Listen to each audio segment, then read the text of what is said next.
Jason, Maine's Attorney General joined a multi-state suit against the big oil companies in 2024, and your organization has been tracking the national movement on this, the infrastructure behind these lawsuits. So, what can you tell me about that? We've talked about the playbook that Maine is in regarding the data centers, but are we seeing a similar thing here? Yeah, we really are. It's this coordinated effort, and a lot of the same groups are involved.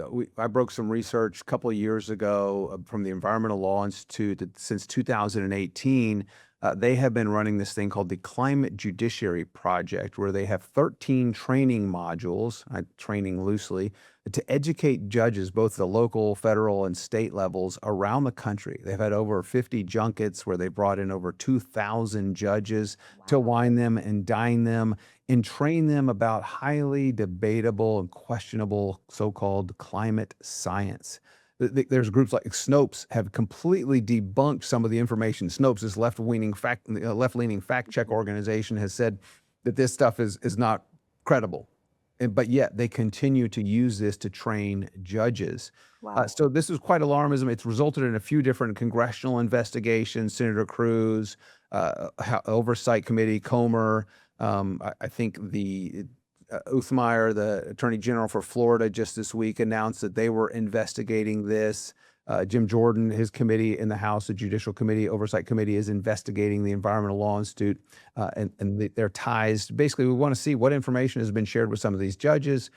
And how is this actually training judges and not tainting judges before cases are even brought to their court? And that's really what it is. It's quite alarming. And then, so I just couldn't believe this when we started pulling this research back and stuff that they had on their website. They were just boasting about how they're out there corrupting judges. They're not using that term, I am, Sure. but that's what they were doing. And then it comes to find out that there's this alignment with the Federal Judicial Center, which is a taxpayer-funded, government-chartered organization of the judiciary. They had actually hosted one of these Climate Judiciary Project events. I'm like, you got to be Wow. kidding me. Chief Justice Wow. John Roberts oversees the Federal Judicial Center and his role as Chief Justice of the Supreme Court. I'm like, wow, they should be doing absolutely nothing with the Climate Judiciary Project from the Environmental Law Institute. Just I mean, mind-boggling to me. it is mind-boggling, Jason, and I think about it from perspective of, I mean, when you look at the 3 branches of government and the judiciary's responsibility to interpret law, when you introduce a bias like this, um, that is incredibly alarming and dangerous, and it makes me wonder what other areas, we should be looking at, but let's, of course, stick to energy today. Um, what is or could be done about this at this point? Well, I think the congressional investigations are proceeding now. I've just been privy to some of the emails that have gone back and forth between judges and the organizers of these junkets, if you will, taking them out to nice resorts and wining and dining them, something that you would never expect to happen in the judiciary. I mean, we hear about lobbying for members of Congress You hear about it for legislators or yes, Congress, et absolutely. cetera, and you're like, "Oh, that's pretty gross." Oh, Yeah, yeah, it is. But then you think the judiciary? Wait. yeah. This is happening too. They've been corrupted too, and they really have.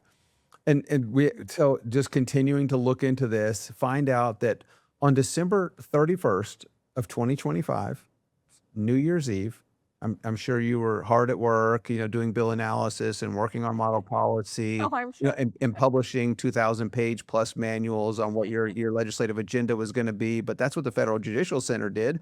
They published an over 2,000-page training manual on New Year's Eve. And it's like, "Oh, that's when you publish something you don't want anybody to Oh, see. You don't want anybody to be aware no of one's this." paying attention. Yeah, no No one's one's paying paying attention. attention. The media has checked out for at least another 6 or 7 days. The AGs aren't Absolutely. gonna be looking at this. The Carbon King's not gonna catch this one.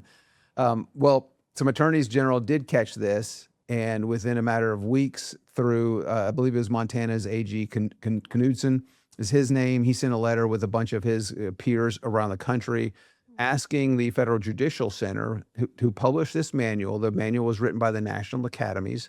Their National Academies of Science, Engineering, and Medicine. Yep. They've been around since 1863, started by Abraham Lincoln's administration.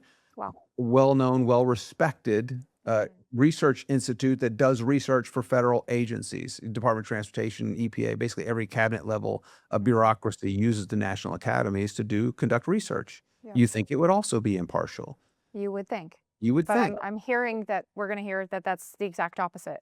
Yeah, they published this climate science chapter, reference materials that are in the Climate Judiciary Project, these materials that have been debunked, these theories about, oh, we can go back to 1904 and tell the carbon emissions from this particular business operations resulted in this storm 115 years later, so that company should pay. I mean, That's crazy. it's literally stuff like that, Mhm. not serious whatsoever, been completely debunked. But they're training this.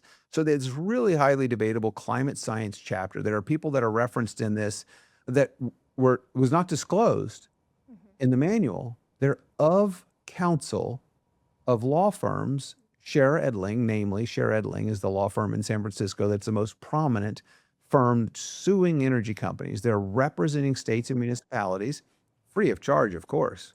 Of course. How And kind. 3 lawsuits were just dismissed out of Maryland a couple of weeks ago.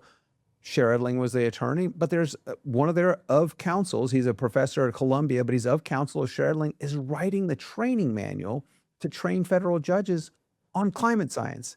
So Mhm. here's someone who has a vested interest in the outcome of these cases is writing training manuals for thousands of federal judges. So the AG sent a letter to the Federal Judicial Center, the executive director, saying you need to get rid of this climate science chapter. Mhm.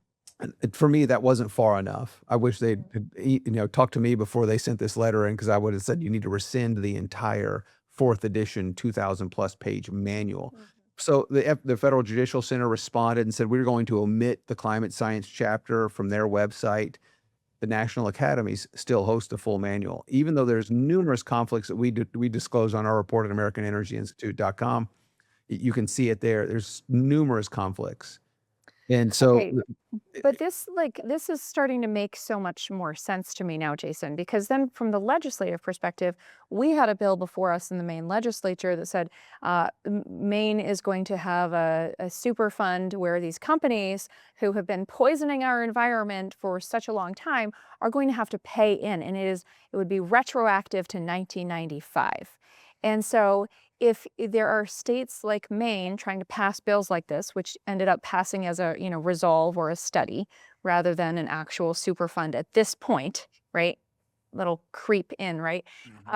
If states are going to pass legislation like this, these kinds of bills, these laws are going to be challenged in the courts. And what do you need? You need courts that are biased towards allowing this kind of policy to stand.